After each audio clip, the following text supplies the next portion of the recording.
Hey there! So happy New Year's, guys! We're doing Darwin's top 10 beers of 2024. I've been very lucky to have had so many amazing beers, and you can't just do a 10, so I'm going to throw in your honorable mentions right here. Let's start off with honorable mentions before we go to the top 10.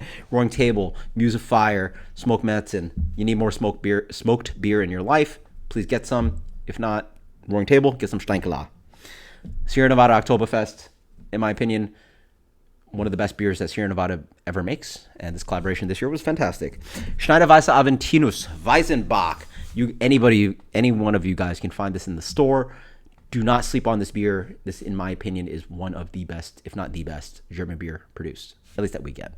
There's probably other great stuff out there, but another one, Crooked Stave Silly Sibes, a dark Belgian raspberry ale that was 10 years old out of the gajillion vintage beers that I bought. Mind-blowingly amazing. Definitely on the lower end of the ratings. It was like a 96 plus or something, but just impressive that a 10-year-old beer was so tasty, so jammy, so raspberry forward.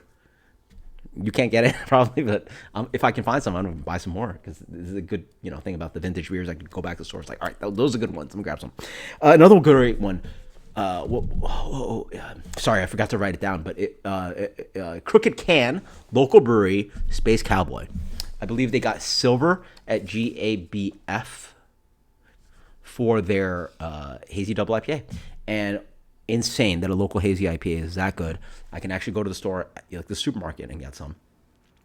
It's like an 8.5 hazy double IPA, and normally that is a bad idea.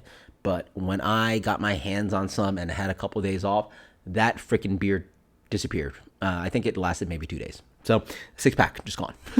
So good, so drinkable. Really cool that I got a local good one. Doesn't really help you guys, but works out for me, I guess. Number 10. Now we're actually on to the real list. The real list. We got Tired Hands Plumage. And shout out to Will. This includes their whole wild beer program, their mixed fermentation program. Any of the beers he sent me were just as good. So cool to have such amazing wild beer still being produced. Drink this stuff instead of their hazy IPA stuff, which is very much can be hit or miss and very a lot of misses. So, number 9, it's always fun to have an accessible beer and a European beer on here, but the liquid is just so good. So why only pigeonhole it to American stuff? Duvel, triple hop Citra, absolutely fantastic. Duvel's already just one of the best Belgian beers out there. And now you get a little Citra in there. You got that beautiful drinkability, beautiful ester phenol profile, beautiful hopping. Get some. Number 8, Fremont, Bourbon Barrel Aged Dark Star. If any beer is in the same sentence as Goose Island Bourbon County, then you got to drink it. The fact that I get distribution of it is insane. It's also a different animal too. But in general, one of my favorite Bourbon Barrel Aged stouts ever. And the fact that I reviewed again this year and it still keeps up that promise is amazing. If you get distribution, get yourself some. Little Log Cabin feels good. Wow, what a crazy hazy double IPA. This is literally a time machine of a beer that I wish more breweries would do, where it doesn't have to be opaque. It doesn't have to be chalky and grassy. It actually can taste a little bit of malt, and it can have that kind of like golden, deep golden hue, medium golden hue color to it.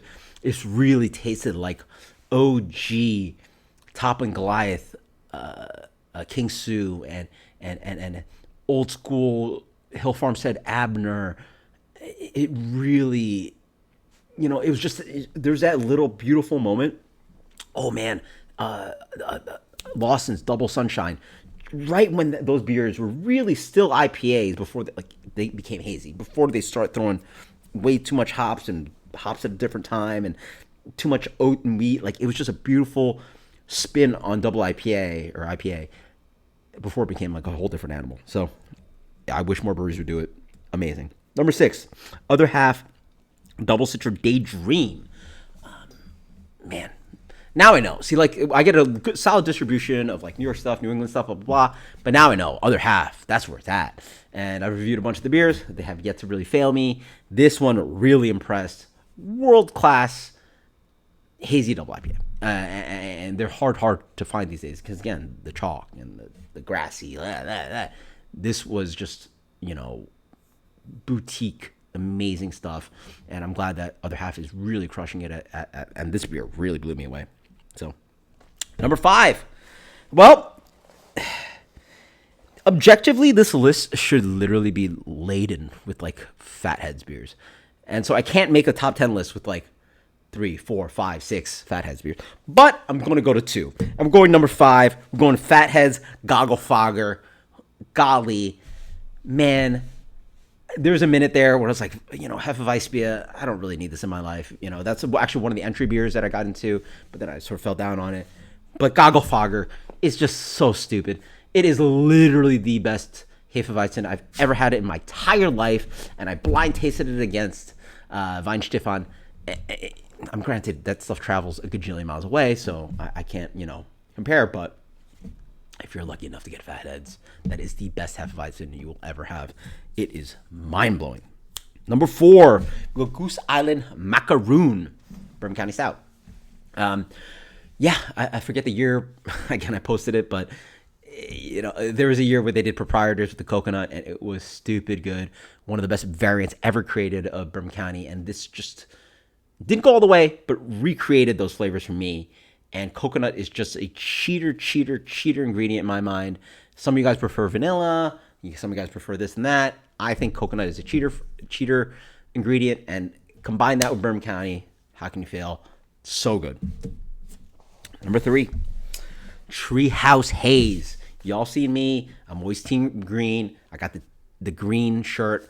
But out of the beers that I tried, and thank you, Matt, for all the access to amazing beers that I reviewed, Haze was the best. And there were some other beers that are just as good, but this includes them too. What am I going to do? Like put like 3, 4 Treehouse beers on there? Obviously, they're on the list, but this incorporates all those Treehouse beers. But Haze was the one that blew me away. Because again, that's the one that's not like seasonal or, King this or that. Bro, this is a core beer, and honestly, I believe it was just as good as any of those beers. I'm on Team Haze now. Sorry, Green. Sorry, Julius. Haze is the guy. Unbelievable. Number 2. Well, this is the beer that I probably had the most volume of the entire year. It has to be. Yeah. This is Fatheads IPA. Yeah, and this includes, by the way, I know I threw the Gogglefogger on there, but this includes the other, like, crazy beers that were sent to me. Thank you so much, guys. Their Imperial Red, the IBU, like, golly. And I was getting it fresh for a minute, and I was just drinking one, reviewing it for you guys, reviewed it after a month, reviewed it after 2 months, and I got a really good understanding of how fresh it needs to be. But man, that first can I had, I was like, holy smokes. No wonder this beer has won World Beer Cup and GBF in the same year. Multiple GFBF medals, multiple World Beer, like wins all the awards. A mind-blowing beer. The fact that you can live in Ohio, Western Pennsylvania, Western New York, whatever, and get this, like, you don't have to go to the brewery, and this just sits in a gas station, and you just pick this stuff up. Like, what? What a mind-blowing beer to have available, and what an amazing brewery to have available. And this includes their the best pumpkin beer I've had in like 5 years. The best the best Hefeweizen, the best Imperial Red Ale. Like, everything they make is freaking amazing. So mind blowing brewery, and they really would be number 1 if not for this one freaking brewery. Number 1 goes to Floodland. Yep. Really lucky to get sent 2 bottles of Floodland, and the one I picked was Brower's number 18, which is actually Brower's Cafe is, I believe, a beer bar in Seattle that closed.